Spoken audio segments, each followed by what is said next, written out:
¿Debemos postrarnos en adoración ante el Señor Jesús? ¿En qué momentos usa el Señor Jesús el título de Hijo del Hombre? ¿Qué significa que el Señor ha venido para juicio? ¿Qué significa que el Señor vino para que los que ven sean cegados? Oyó Jesús que le habían expulsado, y hallándole le dijo: ¿Crees tú en el Hijo de Dios? Respondió él y dijo: ¿Quién es, Señor, para que crea en él? Le dijo Jesús: Pues le has visto, y el que habla contigo, él es. Y él dijo: Creo, Señor, y le adoró. Dijo Jesús: Para juicio he venido yo a este mundo, para que los que no ven, vean, y los que ven, sean cegados. Entonces algunos de los fariseos que estaban con él, al oír esto, le dijeron: ¿Acaso nosotros somos también ciegos? Jesús les respondió: Si fuerais ciegos, no tendríais pecado, mas ahora porque decís: vemos, vuestro pecado permanece. Si fuerais ciegos, no tendríais pecado. Estudio del Evangelio del Apóstol Juan.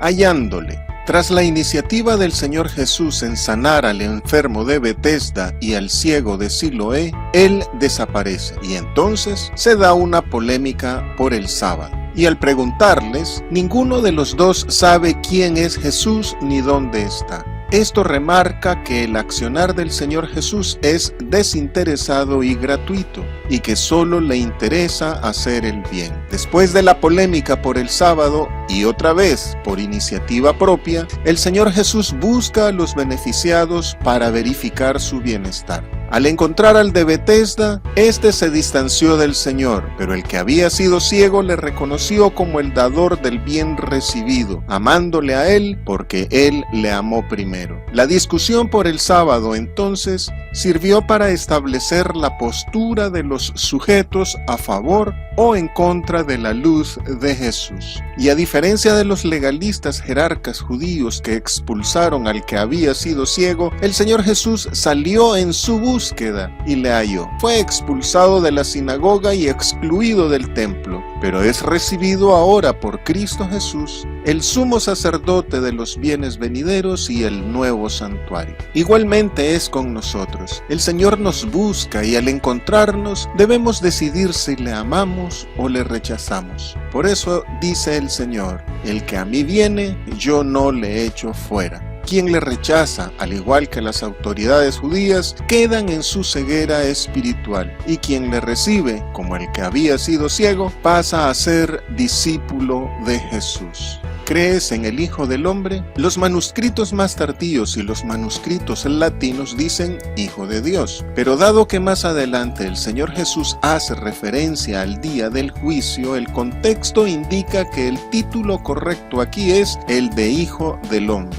El título Hijo del Hombre indica el carácter de Jesús como el Mesías, el Rey, el Señor, no solo de Israel, sino también de toda la tierra. ¿En qué momentos usa el Señor el título Hijo del Hombre? Cuando libera de la carga del día de reposo y de la tradición de los hombres, al referirse a su encarnación, muerte, resurrección y ascenso, al transmitir la verdad del Padre, al perdonar los pecados y conceder vida eterna, cuando habla del juicio final y de su segunda venida, al dar la interpretación auténtica de la ley y al echar fuera demonios. De esta manera, la plena confesión nuestra en Cristo y su salvación es la de expresar nuestra fe en el Hijo del Hombre.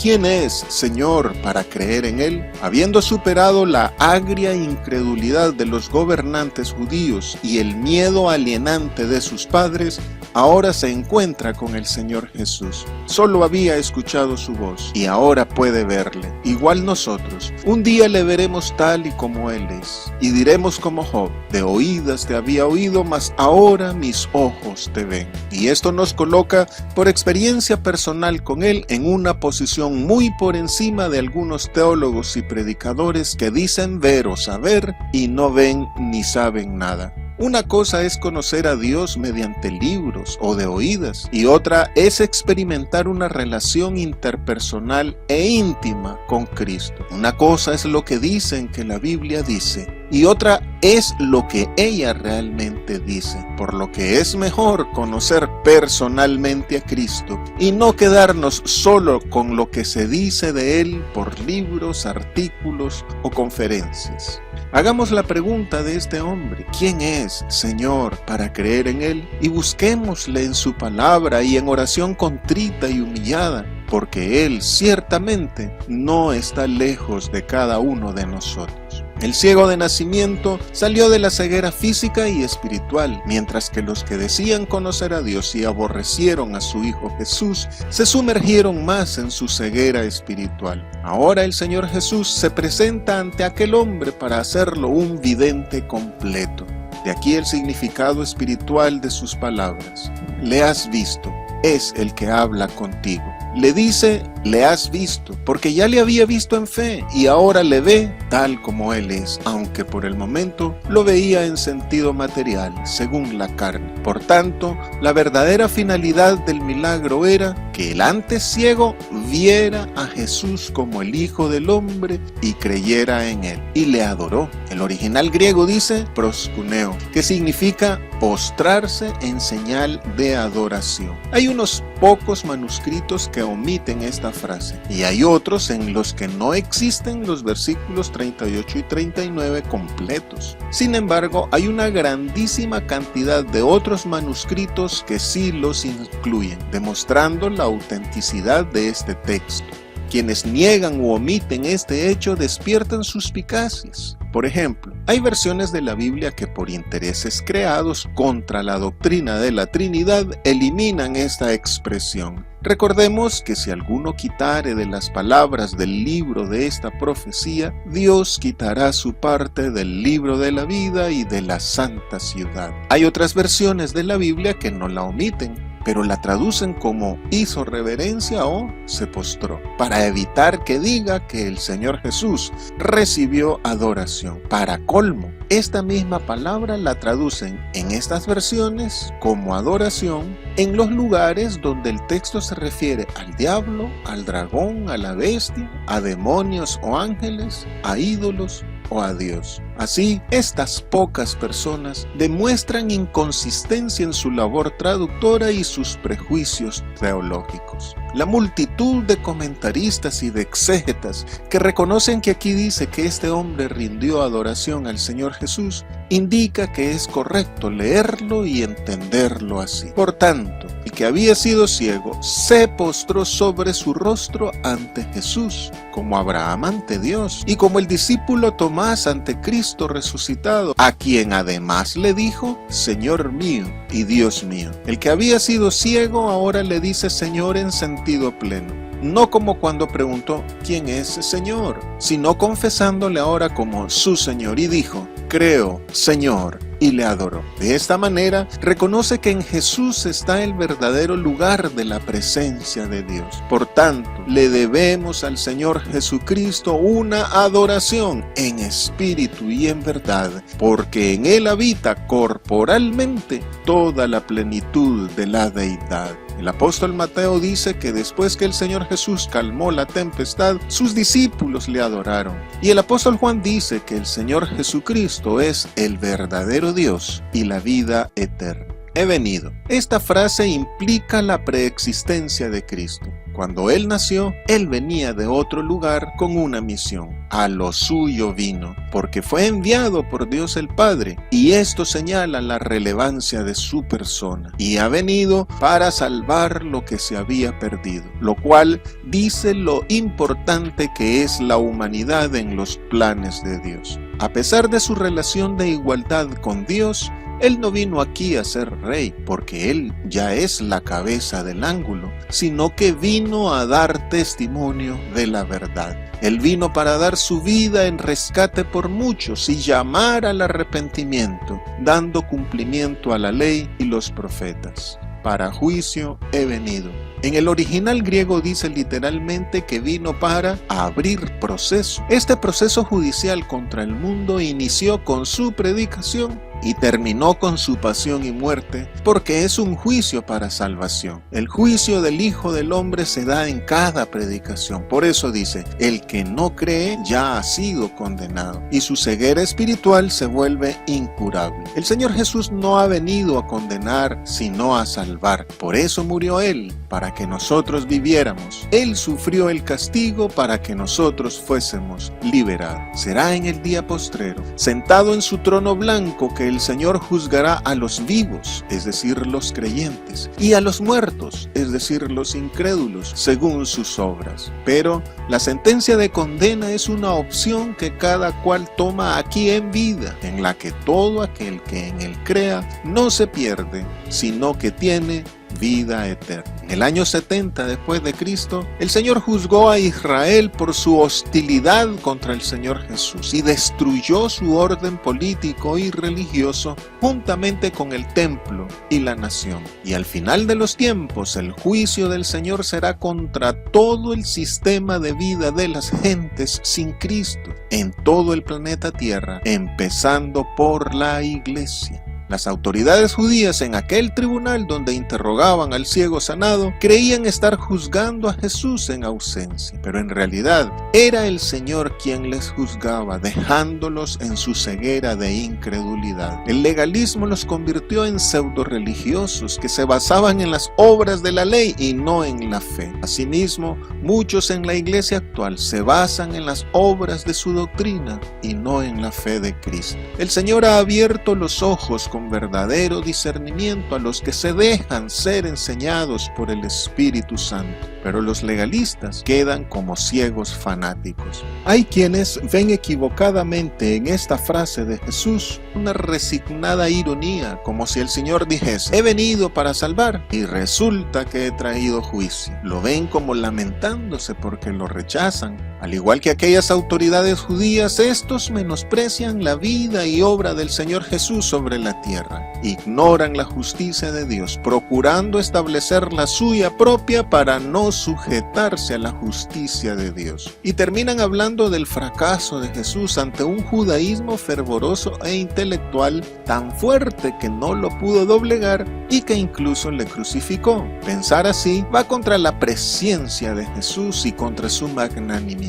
Sin Cristo, ningún ser humano es consciente de su real necesidad espiritual. Esta supuesta ironía en la vida y misión de Jesús no es cierta, sino que Él advierte con su palabra firme, segura y cierta de confirmar la condena al que ame más las tinieblas que la luz. Los que hablan de un fracaso del Señor alardean de su propio saber y no son conscientes de su oscuridad espiritual. No se dan cuenta que sus teorías, su tradición, sus profetas, sus fuentes son falsas. Y son demasiado altaneros para admitir su error y para reconocer que han sido engañados. Profesando ser sabios, se hicieron necios. La luz de Jesús brilla, aunque se cierren los ojos para no verla. El resultado de rechazar la luz de Jesús es cegarse a sí mismos ante su situación espiritual real. Que los que no ven, vean. Por el contexto, es evidente que el Señor dijo esto viendo a los ojos a las autoridades judías. Con esta frase, el Señor Jesús resume varias profecías que hablan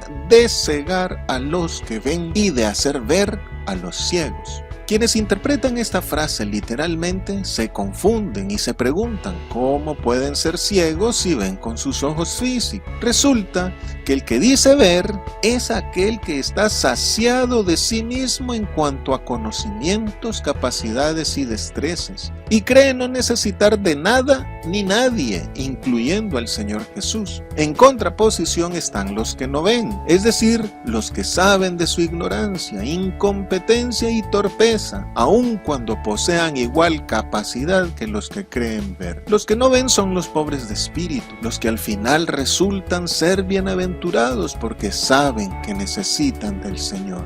Definitivamente la obstinación de los pretenciosos es su ruina, mientras que el reconocimiento de la propia necesidad es para salvación. ¿Somos también ciegos? Con esta pregunta incrédula y sarcástica, que equivale a afirmar que no son ciegos, las autoridades judías indican que entendieron que el Señor Jesús hablaba de ellos. Su autosuficiencia les hace desdeñar la afirmación del Señor Jesús acerca del juicio de ceguera incurable emitido contra ellos, un juicio basado en su propia incredulidad. En los sinópticos se narra cómo el Señor ya les había señalado como ciegos, guías de ciegos. Si fuerais ciegos, no tendríais pecado. Aquí el Señor Jesús hace una alusión a la condición natural de la humanidad. Así como el que nació ciego no era culpable de su ceguera, Dios no nos culpa por nacer en este mundo de maldad. Recordemos lo que dijo el Señor del ciego de nacimiento. No es que pecó éste, ni sus padres, sino para que las obras de Dios se manifiesten en él. El Señor no niega aquí nuestra responsabilidad personal ante Dios, pues todos no solo hemos nacido en pecado, sino que también voluntariamente hemos pecado y estamos destituidos de la gloria de Dios. Dice el apóstol Pablo que la Escritura lo encerró todo bajo pecado para que la promesa que es por la fe en Jesucristo fuese dada a los creyentes, para que así como por la desobediencia de un hombre los muchos fueron constituidos pecadores, así también por la obediencia de uno, es decir, de Cristo, los muchos serán constituidos justos. Por tanto, tan solo debemos dejar que las obras de Dios se manifiesten en nosotros a través de Cristo Jesús. El Señor dice aquí que nuestra ceguera espiritual no nos permite ver lo malo de nuestras acciones. El problema es que muchos quieren seguir siendo ciegos para seguir en sus pecados. Como dice el refrán, no hay peor ciego que el que no quiere ver. No es malo ser ignorante. Lo malo es sentirse orgulloso de ello. Dice el proverbista, ¿has visto hombre sabio en su propia opinión? Más esperanza hay del necio que de él. La verdad es que hemos sido esclavizados por el pecado y Cristo vino a redimirnos y a darnos la libertad gloriosa de los hijos de Dios y la vida eterna. Vuestro pecado permanece. Más adelante el Señor especifica, si yo no hubiera venido ni les hubiera hablado, no tendrían pecado, pero ahora no tienen excusa por su pecado. En varias ocasiones el Señor Jesús hizo notar a las autoridades judías su ceguera y que su reiterado rechazo les podía ser tomado como pecado imperdonable. Así hay muchos hoy día que permanecen en su pecado de manera tan fuerte como los creyentes permanecemos en Cristo. Los que creen ver claro y se consideran poseedores de la verdad, estiman como oscuridad la luz de Jesús, se atrincheran en su propia oscuridad, su corazón se endurece y su conciencia se entenebrece y cauteriza. Pero los que nos sabemos ciegos o necesitados de Dios, seguimos las instrucciones de Jesús de lavarnos en las aguas de su palabra para recibir el real don de la vista. Ciertamente no puede ayudársele a quien no reconoce su mala situación o conducta. No se puede curar a quien no cree estar enfermo. Los que no aceptan la luz se vuelven contra ella, condenándose a sí mismos a la oscuridad.